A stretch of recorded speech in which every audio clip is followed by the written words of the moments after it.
Delft, l'un des nombreux townships que compte le Cap.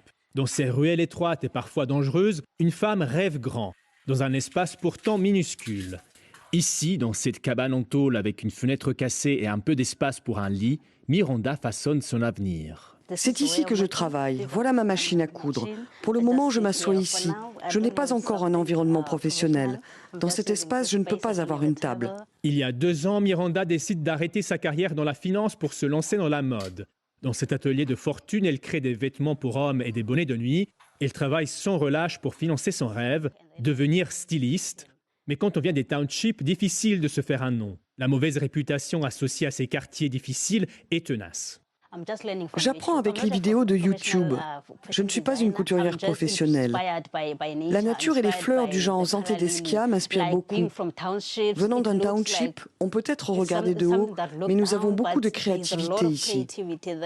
Il y a quelques jours, Miranda a été sélectionnée parmi des centaines de créateurs pour présenter ses créations à la Kailicha Fashion Week, un événement qui célèbre l'audace des stylistes issus des quartiers populaires du Cap. Les créateurs ont tous des conceptions différentes et mon style aussi est unique. Sur les podiums, une autre créatrice se distingue. Plus ancienne que les autres, elle s'est fait un nom dans les townships.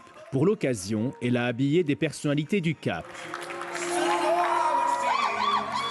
A choisi d'installer sa boutique à Kailicha, township plutôt connu pour ses guerres de gangs que pour ses stylistes.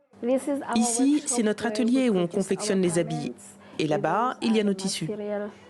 Depuis 10 ans, marie les couleurs flamboyantes de la tradition Xhosa et la modernité du style des rues en Afrique du Sud. Diplômée d'une école de couture, elle essaie de populariser la conception de vêtements chics sur mesure auprès des communautés locales, pas habituées à payer le prix d'un habit réalisé par un styliste. Donc nous devons les éduquer afin qu'ils puissent comprendre qu'il y a beaucoup de travail pour réaliser le vêtement que vous voyez là. Avant de créer le vêtement, nous le dessinons sur papier, ensuite on fait un modèle.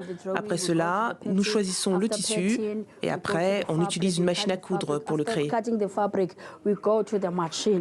Au Cap, capitale de la mode et du design sud-africain, les créatrices comme Miranda ou incarnent cette nouvelle génération de stylistes. Celles et ceux issus des quartiers défavorisés et qui revendiquent l'accès au plus haut podium.